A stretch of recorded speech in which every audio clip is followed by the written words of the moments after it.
Antes de tudo, obrigado, John, por se juntar a mim. Eu sei que sua agenda é extremamente apertada e finalmente consegui te trazer para a sessão AMA.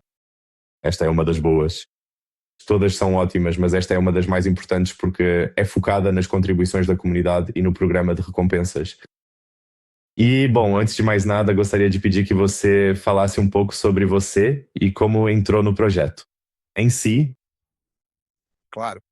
Então, eu venho trabalhando há muito tempo, não vamos entrar em detalhes sobre quanto tempo exatamente, mas foi tempo suficiente para que eu tivesse presenciado em primeira mão toda a bolha da internet, a revolução dos dispositivos móveis e tudo mais. Tem sido uma carreira realmente interessante. Na verdade, passei a maior parte do meu tempo trabalhando em empresas muito grandes. Passei 13 anos na Microsoft e 8 anos no eBay. Comecei na Adobe Systems e depois passei a trabalhar com o Adobe Photoshop. Tive a oportunidade de trabalhar em grandes projetos com muito impacto, tem sido realmente interessante. E aprendi todo tipo de coisa operacional. Trabalhei bastante com automação, automação de testes, qualidade de testes, mas também com arquitetura e design de sistemas que sejam previsíveis e escaláveis. Tive a chance de trabalhar com experimentação quando estava na DoorDash. Então, tive uma experiência bem variada, trabalhei em praticamente todas as partes do processo de desenvolvimento de software ao longo dos anos em que venho atuando. O que me dá, acredito, uma visão única sobre as coisas que podem dar errado em software, que na verdade são muitas. Por isso, passo muito do meu tempo pensando, tanto no Gonka quanto em praticamente qualquer outro software, no que pode dar errado e como podemos evitar que isso aconteça. E, obviamente, com uma aplicação em blockchain, o número de coisas que pode dar errado aumentou muito. Então, isso tem sido algo totalmente novo para eu aprender. E você não pode simplesmente reiniciar e você não pode simplesmente, voltar atrás. É uma situação muito mais complicada, então tem sido realmente interessante. Eu acabei nisso porque estava procurando trabalho no início de 2023. Sim, eu estava, 2023, final de 2022, 2023. Muita atividade, muitas entrevistas, algumas propostas. E recebi uma proposta da Product Science e dos Liebermans, e no fim das contas, o que me levou a escolhê-los foi que achei os Liebermans um grupo de pessoas realmente fascinante. Li sobre eles e sobre algumas das coisas que eles fizeram, conversei bastante com o David antes de aceitar, e eu simplesmente os achei realmente fascinantes, muito idealistas, muito visionários, e eu nunca tinha tido a oportunidade de trabalhar com uma liderança assim. Então, no fim das contas, foi isso que me levou a escolher a Product Science, né, há cerca de 3 anos.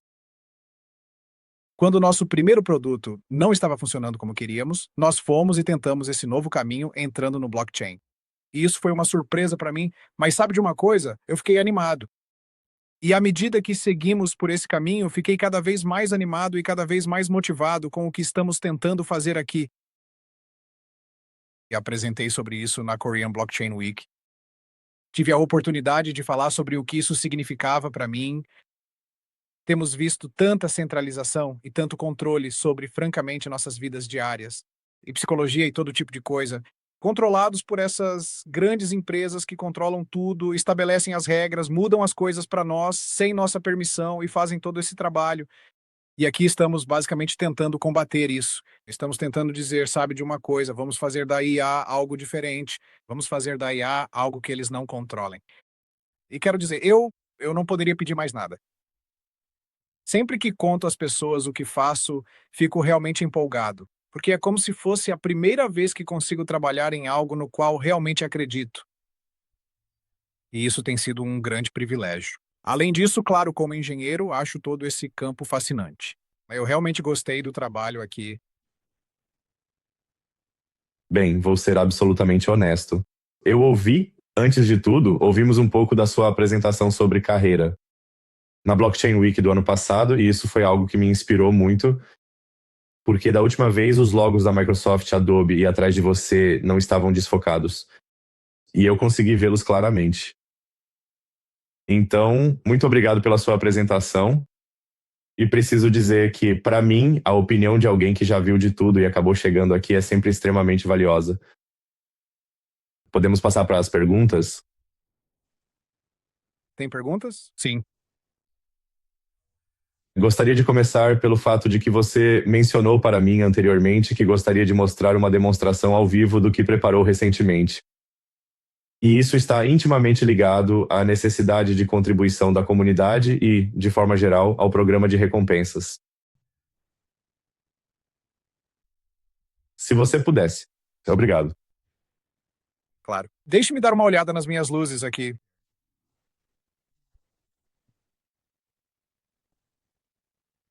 Um segundo.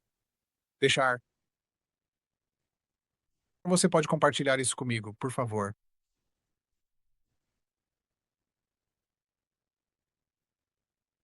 Muito bem. Então, finalmente está. Tudo pronto. Agora,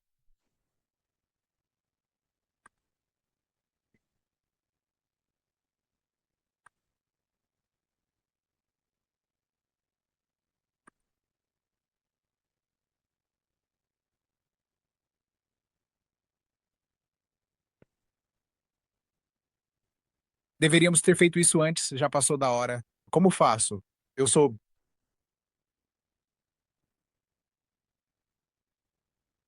Não eu. Normalmente não trabalhamos em. Para compartilhar sua tela. Sim, geralmente não corremos pelo Zoom, então acho que não. Preciso ter certeza. Ah, veja só, aí está o problema. Não autorizei o compartilhamento. Amável? Já volto. Preciso desistir e reabrir. Pronto, tudo bem. Tudo bem. Você consegue ver o revisor de IA corretamente agora? Sim, mas seria ótimo se você também ligasse seu próprio vídeo. Acho que também é possível. Ah, sim. Pronto, aqui. Com certeza, está tudo ótimo e podemos prosseguir com isso agora mesmo. Estou muito satisfeito com o resultado final e isso parece absolutamente perfeito para o que precisamos. Muito obrigado pela sua colaboração, por toda a sua atenção e pelo excelente trabalho realizado neste momento. Acredito que agora podemos seguir adiante sem problemas. Nós vamos. Excelente. Certo, então, sim, deixe-me falar sobre o problema que temos, certo? Temos muitos colaboradores, muitos mesmo, além do nosso próprio trabalho que estamos desenvolvendo internamente. Temos um A, é um projeto complexo, com pessoas trabalhando em diferentes componentes. Temos três componentes principais na blockchain, uma API descentralizada nos nós de aprendizado de máquina. Temos coisas escritas em Rust, coisas escritas em Python, coisas escritas em Go, coisas escritas em Kotlin. É um projeto grande e complicado, com muitas partes envolvidas, e errar nele, como eu disse, é um problema enorme. Em grande parte, o que tenho observado é que não conseguimos acompanhar o ritmo. Grande parte do código também é produzida por IA. Muita desse código é, você sabe, escrito parcialmente ou talvez totalmente. Nós não sabemos. São colaboradores externos. Então, há muito código chegando e é mais rápido do que conseguimos revisar. Então, simplesmente para preservar a minha sanidade, eu escrevi uma ferramenta. É geralmente o que eu faço. É meio que assim que construí minha carreira. Quando você está sobrecarregado, você escreve um software para te ajudar. Essa é a solução de engenharia de software. O problema principal é que usávamos ferramentas de revisão com IA que não traziam resultados úteis. Elas não identificavam pontos cruciais, especialmente questões específicas de blockchain. Não conseguíamos direcioná-las para decisões de design específicas que tínhamos. Sabe, o GitHub Copilot é bom, mas é bastante genérico, é bem geral. E ele adota uma abordagem muito global. Ele entra e analisa toda a sua base de código e tenta encontrar coisas bastante genéricas. Às vezes isso é bom e às vezes não é. Então você acaba perdendo consistência. O meu insight foi que o que queríamos eram revisores muito mais focados. Assim como você chamaria um especialista. Você diria: olha, você é um especialista em segurança de blockchain. Que tal dar uma olhada nisso e analisar esses arquivos relevantes? Ou você é um especialista em, sei lá, segurança HTTP ou performance em Go. Esse tipo de coisa, essas são as pessoas. Se idealmente tivéssemos um grande grupo ou uma empresa grande, como as que já trabalhei, teríamos especialistas nessas áreas e eles poderiam revisar cada uma delas. Então, o objetivo do revisor é, em vez de fazer uma revisão de código por IA, como um grande bloco de informação que você alimenta, mesmo em um modelo muito bom, em vez disso, você encara isso como um problema de orquestração. Então, vamos pegar um PR grande, vamos dividi-lo em partes relevantes e vamos ter personas especificamente focadas em resolver um problema em particular. Olhar apenas para esses pedaços e produzir resultados para que possamos entendê-los.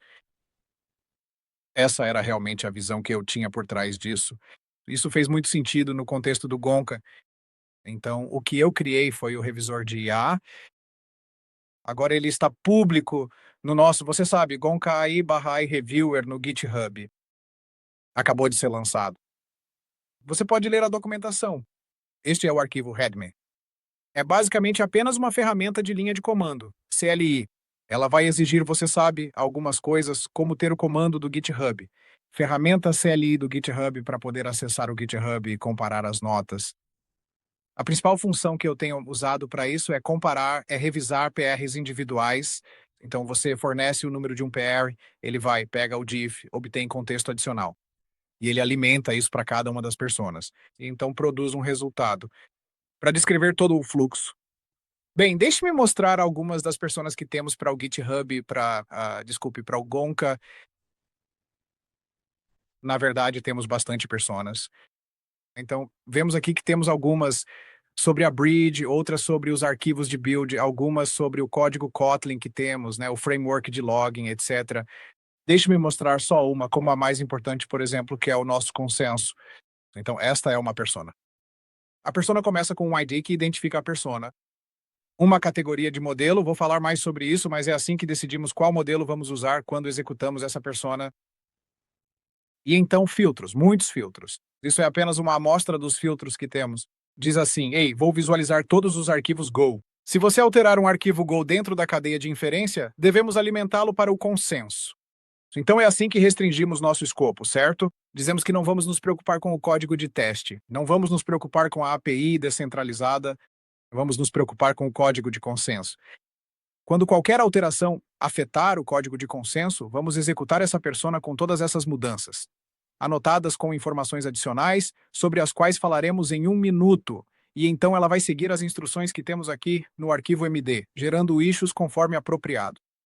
Você pode ver aqui, isso tudo diz respeito às questões de consenso, obviamente, iterações de mapas, pânicos de ponto flutuante, determinismo, qualquer coisa que possa impactar amplamente o determinismo na blockchain, que, claro, esse é um dos grandes problemas que já enfrentamos, e não vamos deixar isso acontecer de novo. E essa é uma das nossas ferramentas para evitar isso. Esta aqui recebe a categoria de melhor modelo de código, o que significa que utiliza um modelo mais caro. Porque é tão importante assim, certo? Mas vamos olhar para outro exemplo. Outro exemplo é o de logging. Então, o logging, isso é um pouco mais genérico. Basicamente, estamos dizendo que todos devem usar o mesmo padrão de logging, mas aqui usamos uma categoria de modelo um pouco inferior. Não é tão importante assim. Nós impactamos todos os diferentes arquivos de logging, garantimos que eles usem o correto. Queremos que todos utilizem os mesmos métodos padrão de logging em todo o produto, porque isso nos ajuda a entender os logs. Por exemplo, tem um que você pode simplesmente adicionar ali. Nós até temos alguns bem específicos. Um como este aqui, por exemplo, serve para evitar que a gente quebre acidentalmente alguns dos nossos testes de integração. Basicamente, garante que nossos artefatos de teste correspondam aos artefatos de produção, o params.proto. Então, se mudarmos nossos parâmetros de governança, temos que alterá-los no arquivo Kotlin aqui. E é muito simples, muito direto, mas muito, muito focado. Então, o objetivo de design aqui é ter isso. E você pode ver, temos cerca de, acho que agora são cerca de 20 personas diferentes que podemos executar. Vale mencionar que existem dois tipos de personas especiais. Temos as pré-personas. Então, temos uma chamada complexidade de mudança. Ela roda antes de todas as outras e explica a estrutura geral do produto. Ela analisa e estima a complexidade de cada arquivo. O quanto mudou em cada arquivo e quão complexa é essa mudança. E isso informa todas as outras pessoas, tipo, olha, se algo muda neste arquivo, é algo realmente complexo e você deve pensar mais sobre isso. Você deve gastar mais tempo nisso. Então, isso é um processo em várias etapas. E a última coisa que temos é que isso alimenta todas as outras pessoas. A última coisa que temos é o que eu chamo de pós-explicadores. E esses rodam no final da revisão. Eles podem levar em conta tudo o que as revisões encontraram. E eles dão, o meu favorito é o guia de revisão. Então, isso é principalmente para o consumo das pessoas que estão fazendo, dos humanos, depois do fato. Então, aqui temos, este é um guia de revisão. Ele analisa toda a extensão de todas as mudanças e propõe um plano de como revisar manualmente este PR. Ele propõe um plano que diz: olha, estes são os pontos complexos. Estas são as partes arriscadas. Este é o tempo que provavelmente vai levar. Este grupo de arquivos tem esta alteração e este outro grupo de arquivos tem aquela alteração e fornece orientações gerais sobre como revisar melhor este PR como revisor manual. Então, geralmente é por aqui que eu começo. Eu começo quando eu estou revisando um PR. Eu começo executando, é claro, e olhando para quaisquer problemas principais. E então eu dou uma olhada no guia de revisão e me certifico de que analisei cada um dos componentes e pensei sobre os pontos destacados. O meu favorito desses pós-explicadores é o cético. O cético, basicamente, eu o programei para dizer não. O trabalho dele é dizer não, isso é uma má ideia. Não faça esse commit. O que há de errado com você? Normalmente, quase sempre ele diz não. Ele é meio prestativo e às vezes eu ignoro o que ele diz. Mas muitas vezes ele levanta pontos realmente bons, como: ei, não temos nenhuma prova de que isso é um problema de desempenho? Devemos corrigir preventivamente problemas de desempenho? Não temos evidências. Você pode fornecer evidências? Ele faz isso, todos eles fazem. Dê uma olhada na descrição do PR. Então, para nossos colaboradores, quero dizer que a descrição do PR é realmente importante. É realmente importante, é um componente da revisão. É um mecanismo de comunicação muito importante, não só para, claro, os revisores, humanos envolvidos, mas também para todos os agentes envolvidos. Cada um deles recebe a descrição do PR e vai levar isso em consideração. Então, se você tem um bom motivo, executou testes, tem dados, forneça isso na descrição do PR. Assim você pode obter resultados melhores e também superar o ceticismo. O cético, ele pode até te dar um voto de confiança em algumas coisas, mas se você não disser, ele vai falar: olha, você não tem prova disso, eu vou rejeitar esse PR. Deixe-me mostrar um pouco dos resultados, como isso fica quando terminamos. Então vamos ver, né, uma execução recente. Como você pode ver, eu tenho rodado isso bastante. Estes são os resultados, certo? Então, cada um aqui é um número de PR e os resultados estão no PR. E nós armazenamos, isso na verdade é realmente valioso. Então, se olharmos para o 888, certo, está aqui a data, esta é a data da execução. Alguns desses, eu tenho muitas execuções, cada persona recebe seu próprio diretório. E dentro do diretório você verá até 3 coisas. Findings.json é uma versão extraída de todos os problemas que foram encontrados. Uma coisa a se notar é que os problemas são agrupados. Eles são extraídos por outro agente que extrai problemas específicos, e então eles são mesclados. Assim, se múltiplas personas encontrarem o mesmo problema, não veremos vários problemas. Nós apenas vemos o mesmo problema resumido, com várias referências a diferentes personas. Isso é realmente útil aqui. Então, o que podemos ver aqui é tanto a saída bruta. Então, você pode ver aqui, ele encontrou algo em que não gostou de como estamos fazendo o cálculo e descreve o problema em detalhes aqui, além de sugerir uma possível solução. Resumindo tudo isso, isso é muito útil por si só. Isso é realmente útil. Esse é o prompt que foi dado para a persona. Então, isso é tudo o que foi alimentado em uma inferência. Então, podemos ver aqui isso. Esse é o tipo de coisa que a ferramenta está preparando, certo? Então, vamos falar sobre os primers em um minuto, mas é isso. Ele te dá muito contexto, te dá os metadados do PR, a lista de arquivos alterados, claro, e fornece todo o diff. E então as instruções, uma espécie de instruções fundamentais sobre o que ela está tentando fazer. O que você pode fazer é pegar esse prompt inteiro, copiá-lo e colá-lo na sua IA favorita, certo? Você pode colar isso no Cloud Code. Você pode colar em, sabe, qualquer outra coisa. Então você pode ver as respostas que ela gera e pode ter uma conversa com a IA sobre por que ela pensa daquela forma. Ou você pode dizer, bem, você considerou isso. Por exemplo, se você achar que não é válido, uma das coisas que farei é pegar o argumento aqui. Vou colar isso em uma IA e perguntar: e quanto a esta consideração? E se não estiver convencido ou se surgir uma dúvida, é uma oportunidade para ter diálogo com o revisor de IA. Isso é realmente valioso. Muitas vezes você pode usar isso para refinar sua persona de modo que ela passe ou não a apresentar um problema que você achava que deveria ter. Mas esse é um aspecto realmente importante de ser capaz de fazer isso.